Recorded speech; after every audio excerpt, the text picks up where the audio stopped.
Voici le câble de liaison qui permet de connecter le contrôleur à un ordinateur. Alors c'est un câble donc pris sur AliExpress, donc, qui d'un côté se compose d'un connecteur USB avec à l'intérieur le convertisseur qui est un PL2303, logiquement de chez Prolific, et qui fonctionne très très bien. C'est le type de câble le plus utilisé, en sachant que là il s'agit du câble du type classique, parce qu'il existe en fait des câbles pour les contrôleurs qui disposent de ce qu'on appelle la fonction CAN, CAN, ce qui n'est pas le cas sur ce contrôleur là, donc du coup ça c'est le câble classique.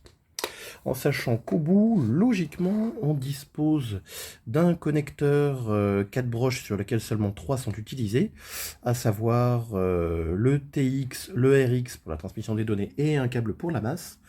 Mais dans notre cas, justement, j'ai effectué une modification où j'ai coupé le câble et où j'ai installé deux petits embouts, en fait, alors c'est quelque chose de très très bête, hein, qui permettront de connecter ces petits bouts de câble à l'intérieur du connecteur principal du contrôleur, étant donné que sur le connecteur pour la trottinette électrique, ces trous-là ne sont pas utilisés, c'est-à-dire qu'il y a bien les broches au niveau du contrôleur, mais il n'y a rien qui en part.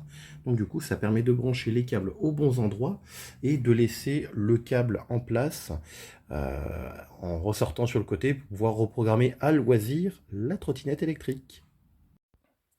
Et voilà, la trottinette avec du coup le capot au niveau du deck retiré, où vous pouvez voir donc du coup les différentes vis qui ont été enlevées de chacun des trous. Alors, sachant que lorsque vous le retirez, à l'avant, ici, et à l'arrière, vous avez une sorte de petit film, alors qui n'est pas collant, mais qui est là pour faire un maximum de contact, et qui ne facilite pas nécessairement le retrait du capot du deck. Donc du coup, n'hésitez pas à forcer légèrement avec un tournevis plat suffisamment large pour l'enlever. Une fois que cet élément est retiré, alors vous n'aurez pas ce gros emplacement vide que vous avez ici, vous vous retrouverez avec cette énorme batterie qui par chance est munie d'une poignée que vous pourrez du coup retirer en laissant les câbles principaux. C'est donc du 8 AWG, donc il y a de quoi laisser passer un paquet de courant sur le côté. Mais par contre, vous serez obligé de retirer le connecteur de charge qui est branché au niveau de la batterie avec ce petit connecteur XT60 qui vient là, donc rien de très très très sorcier. Et vous vous retrouverez donc avec le connecteur, voilà, au niveau du contrôleur, donc contrôleur présent ici, donc qui est donc un EM70 classique de chez Votol. Et ce qui nous intéresse, c'est le connecteur qui est appelé juste là. Et si vous regardez bien, une bonne partie des pins n'est pas connectée avec un câble. Donc en fait, à l'intérieur du contrôleur, c'est bien connecté. Mais ce n'est pas utilisé au niveau de la nappe de données qui repart vers l'écran, vers différentes choses. Et c'est donc ici que nous allons brancher le câble de liaison USB qui permettra la reprogrammation du contrôleur. Petite parenthèse, voici juste pour information la section qui est, pour ainsi dire, énorme du câble qui va jusqu'au moteur. Donc voilà, moteur qui, je le rappelle, est un moteur de chez QS Motor, et au vu de la section du câble et de ce qu'on voit au niveau des phases, je vous prie de me croire qu'il y a de quoi laisser passer plutôt un sacré paquet d'ampères. Nous revoici après avoir connecté le câble USB préalablement modifié. Alors, en supposant que vous receviez justement le câble qui était le même que le mien et que le code couleur soit respecté, le câble blanc va se retrouver sur le deuxième connecteur dans la rangée de droite en partant du haut. Voilà. Le câble vert juste en dessous, donc le troisième connecteur en partant du haut, rangé de droite, et la masse va se retrouver dans le troisième connecteur en partant du bas, toujours dans la rangée de droite.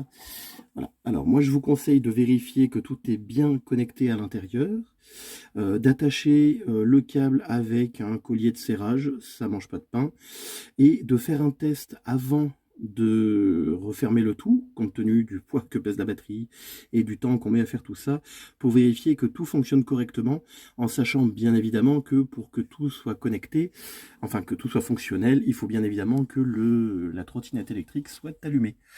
Et en sachant que le câble USB, vous pouvez le passer ensuite par l'intérieur, par un trou qu'on aperçoit du coup où passe le câble noir et où je vais faire passer mon doigt. Bien évidemment, ce serait trop simple, on ne le voit pas. Hop. Et le doigt, il apparaît. Voilà.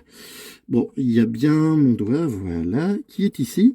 Et en fait, on a la possibilité de passer par l'intérieur le câble USB qui va ressortir et qui sera ensuite positionné dans la colonne à l'intérieur, que je vous conseille également de camoufler bien à l'intérieur avec un collier de serrage et un petit capot étanche au niveau du connecteur USB, ce qui fait que lorsque vous aurez besoin de faire des modifications du contrôleur, eh bien, trottinette allumée, vous n'aurez plus qu'à la brancher à un ordinateur et le tour est joué. Petit rappel au niveau du connecteur principal, là où viennent se mettre les câbles. Donc le câble blanc en position supérieure, suivi juste en dessous du câble vert. Alors à ces deux endroits-là, il n'y a pas de câble qui en partent, donc vous branchez les câbles et basta, en sachant que dans l'hypothèse où vous n'ayez pas de chance et que vous ayez justement un code couleur qui soit différent avec le câble qui vous est livré, ça n'est pas bien grave. Si par hasard vous mettez ce qu'on appelle le RX à la place du TX, au pire, ça ne marchera pas dans le logiciel. C'est pour ça que je vous conseille de tester avant de refermer le tout.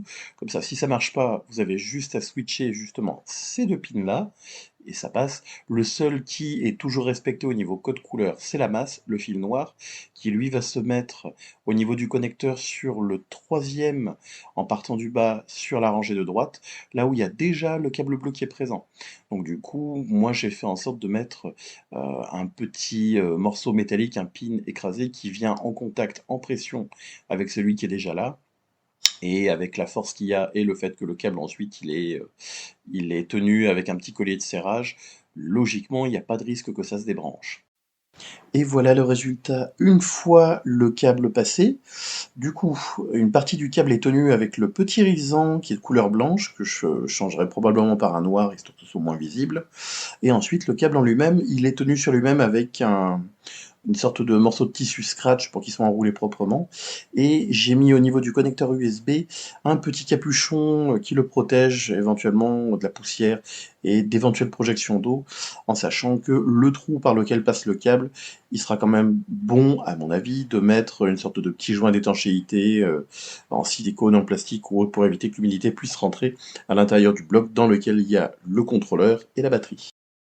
Alors, maintenant, pour ce qui est du logiciel qui permet de piloter et de paramétrer le contrôleur, vous allez devoir utiliser l'application dont le lien pour le téléchargement s'est situé en dessous de la vidéo. L'application en elle-même, par défaut, il n'est pas impossible qu'elle se lance en chinois. Si c'est le cas, pas de panique. En haut à droite de l'application, juste à droite de l'application Can Enable, vous avez un petit bouton. Si tout est en anglais, rien à toucher. Si c'est en chinois, vous cliquez simplement sur ce petit bouton et l'application va automatiquement passer en anglais. Alors, pas de panique, au début, vous n'avez aucun chiffre qui n'est rentré, où que ce soit dans le modèle, batterie voltage, etc. Tout ça, logiquement, c'est à zéro. Vous, par défaut, vous allez donc devoir sélectionner dans la rubrique port le port série qui est lié au câble USB. Et oui, parce que ce câble USB n'est ni plus ni moins qu'un convertisseur USB série. Si par hasard vous utilisez un PC portable, vous n'aurez probablement pas de port série à part celui qui sera automatiquement généré par le connecteur USB. Donc vous n'aurez pas 36 possibilités. À la place de close, vu que moi j'avais déjà lancé l'application, vous aurez open, donc vous lui direz open en premier lieu. Une fois que cette partie est faite, il faut allumer la trottinette. Donc avec le badge NFC au niveau de l'écran, vous allez la mettre en route, elle va faire son petit bip tout louloute. Vous attendez quelques instants et ensuite vous cliquerez sur le bouton à droite de Open Close qui s'appelle Connect. Et si tout se passe bien, dans un délai de 3 à 5 secondes, vous allez avoir toutes les valeurs chiffrées qui vont s'afficher automatiquement dans l'application. C'est ce qui indique justement que que le contrôleur est bien connecté et justement en train de dialoguer avec l'application. La première chose que je vous conseille de faire, c'est de cliquer en bas à droite sur Save Param pour sauvegarder dans un fichier tous les paramètres de configuration du contrôleur, histoire que si un jour vous fassiez une boulette, vous soyez en mesure de tout réimporter avec le bouton Import Param et de remettre tout dans la config dans laquelle la trottinette a été livrée. C'est important. Voilà. Alors, une chose sur laquelle vous pourrez éventuellement jouer, mais ça, je vous laisse libre de vos choix. Bien évidemment, moi, je ne suis qu'un petit particulier, un petit utilisateur. Je suis même pas voilà, de la marque Ezzo, mais j'aime bien leurs produits, donc je fais ça. Mais si vous faites une boulette et que vous arrivez à griller quelque chose, tant pis pour vous. Vous prenez vos responsabilités. On va supposer que si vous en êtes là, c'est que vous avez quand même déjà quelques notions au niveau réglage et d'un peu d'électronique. Alors, la chose que vous pourrez éventuellement modifier, c'est dans la rubrique de gauche, là où il y a marqué Bus Bar Current, qui est actuellement réglé à 30. Théoriquement, c'est l'ampérage que le contrôleur laisse passer. Alors, 30 ampères, on peut se dire, c'est pas énorme. En attendant, faites déjà vos tests. Regardez à quelle vitesse ça monte, avec l'accélération que ça donne. N'y touchez que si vous en avez vraiment besoin, sachant que si vous augmentez cette valeur, logiquement, la trottinette va accélérer beaucoup plus fort, mais bien évidemment, la batterie se videra nettement plus vite. On n'a rien sans rien, et vous aurez également le contrôleur qui chauffera un peu plus, le moteur aussi, mais il faut savoir que le type de moteur qui est dessus, j'ai mes sources et j'ai déjà vu un russe justement qui a ce même engin, bon, qui lui pour le coup a changé le contrôleur, mais comme vous avez pu le voir sur la partie vidéo, il se trouve que ce type de moteur-là, c'est un moteur qui a des capacités énormes et il est tout à fait possible d'y faire passer jusqu'à 12 kW en crête sans l'endommager. Il n'y a pas de risque hein, vu la section des câbles, donc ça vous laisse imaginer la puissance que ça donne. Attention, à ce niveau de puissance-là, si vous ne maîtrisez pas la trottinette, vous partez dans un mur à toute vitesse en sachant que, avec le contrôleur d'origine, normalement, vous ne devez, mais alors vraiment pas, dépasser dans Bus Bar Current 70, vu que justement c'est ce qu'on appelle un EM70, donc 70 ampères maximum. Sachant que si vous montez à 70 ampères, avec la batterie chargée à 84 volts à toc par rapport au contrôleur, 84 x 70, vous êtes déjà à plus de 5 kW de puissance, ça commence à taper sévère.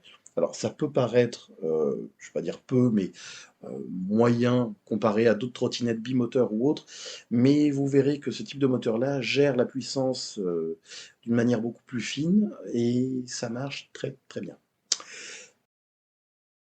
Et voilà la fameuse page 2. Alors, la page 2, c'est simple, hein, pour y accéder, vous avez les différents onglets qui sont tout en haut de l'application, page 1, page 2, et c'est dans la rubrique page 2 qu'on va pouvoir effectuer des modifications qui sont très importantes, à savoir la modification de la puissance et donc de la vitesse à laquelle la trottinette tourne. N'oublions pas que en France, légalement, pour qu'une trottinette soit autorisée sur la voie publique, il faut qu'elle soit bridée à 25 km/h. 25 km/h et théoriquement dans tous les modes, enfin en tout cas dans le mode le plus élevé. Euh, Moi j'ai choisi de régler le mode 1 de la trottinette, elle en est équipée de 3, à 25 km/h, et les deux autres modes à d'autres vitesses, hein. Le deuxième du coup a une vitesse plus importante et le troisième no limite. Sachant que j'ai décidé d'installer un cache fixe au niveau de la gâchette d'accélérateur qui, en ville en tout cas, verrouille l'accès au bouton et qui permet donc du coup de ne pas pouvoir changer de mode. Je ne vais pas dire de lui donner un côté légal à la trottinette, mais en gros, voilà, si on ne retire pas ce cache, on n'a pas la possibilité de changer de mode et on reste à 25. Je pense pas que la police ou la gendarmerie, en cas de contrôle, s'amuse à vouloir retirer des caches, démonter des choses. Ils vont éventuellement éteindre la trottinette, la rallumer, voir si elle dépasse pas les 25, 26. Si tel est le cas, logiquement, c'est bon. Après, théoriquement, c'est vous qui le décidez, mais vous avez la possibilité de paramétrer les trois modes à 25 km/h, comme ça vous êtes certain que on ne peut rien vous dire. La trottinette sera 300% légale. Voilà. Après, vous faites bien évidemment ce que bon vous semble, mais n'oubliez pas, en France, logiquement, on est tout de même censé respecter ce genre de choses. Et si tant est que vous ne respectiez pas la vitesse autorisée sur la voie publique, Ce que je vous déconseille, bien évidemment, vu le côté légal et le côté dangereux, faites en sorte au moins de respecter un minimum le code de la route, soyez prudent, vous respectez les feux, vous respectez les piétons, je ne vous apprends rien. Alors, du coup, sur la page 2, la partie la plus intéressante se situe dans les colonnes de droite, là où vous voyez la rubrique 3 Speed, Low, Mid et High, en sachant qu'à chaque fois, donc c'est juste la première colonne. Alors, sur l'image, c'est celle où il y a marqué 50, 75 et 100. Ça veut donc dire que sur la vitesse 1, vous avez 50% de la puissance, sur la vitesse médiane, 75%, et sur la vitesse haute, vous êtes à 100%, donc full power. Donc moi, pour le coup, je vous conseille, mais c'est vous qui ferez vos tests et qui vérifierez ce que ça donne, de mettre au moins la vitesse 1, donc la low, à 25%. Et je vous conseille également, alors c'est les seules choses qu'il faut toucher, de toucher à la rubrique 3 Speed Default Gear. Là actuellement c'est réglé sur mid, ça veut dire qu'en fait lorsque la trottinette est allumée, elle se met automatiquement sur la vitesse intermédiaire, donc la 2. Je vous conseille de lui dire low, donc de commencer automatiquement sur la vitesse 1, ce qui fait que si par hasard vous réglez la vitesse 1 à 25%, en cas de contrôle, s'ils éteignent la trottinette et qu'ils la rallument, elle redémarre sur le mode 1, à savoir 25 km/h si vous l'avez réglé comme tel. Ça donne quand même quelque chose d'un petit peu plus légal. Mais comme je l'ai dit, à vous de voir ce que cela donne. Une fois que vous avez réglé vos paramètres, pour le reste, je vous déconseille d'y toucher, sauf si vous savez exactement ce que vous faites. Vous pourrez cliquer tout simplement sur la rubrique Write pour les paramètres. En fait, la machine, justement, lit, enfin la machine, le contrôleur est en attente des ordres qui sont envoyés par l'application. L'application va lui envoyer justement l'ordre si vous modifiez le pourcentage pour la vitesse 1 que vous aurez modifié, mais ça n'est envoyé que lorsque vous aurez fait justement les modifications et que vous aurez dit dans l'application d'envoyer l'ordre au contrôleur. Toutes les modifications que vous tapez ne sont pas enregistrées. Elles ne le sont qu'à partir du moment où vous donnez l'ordre à l'application d'envoyer les paramètres. Et là, c'est pas compliqué. Vous avez le gros bouton en bas qui s'appelle Param Write. Quand vous cliquez dessus, au bout d'une seconde à 2 secondes maximum, vous aurez un petit message de succès vous indiquant que les paramètres ont été enregistrés, donc en fait ils ont été téléchargés sur le contrôleur. Une fois que l'opération est réalisée, vous cliquez simplement sur Close juste à côté du port série, vous éteignez la trottinette, parce que les paramètres ne sont pas appliqués en temps réel, et lorsque vous la rallumez, les paramètres que vous avez modifiés sont activés. Donc vous pourrez faire le test. Si vous avez réglé 25% au niveau de la vitesse low avec la vitesse de démarrage sur low, vous verrez sur l'écran, vous aurez marqué 1 au niveau vitesse, et logiquement, avec la gâchette d'accélérateur, vous ne devriez pas dépasser les 25.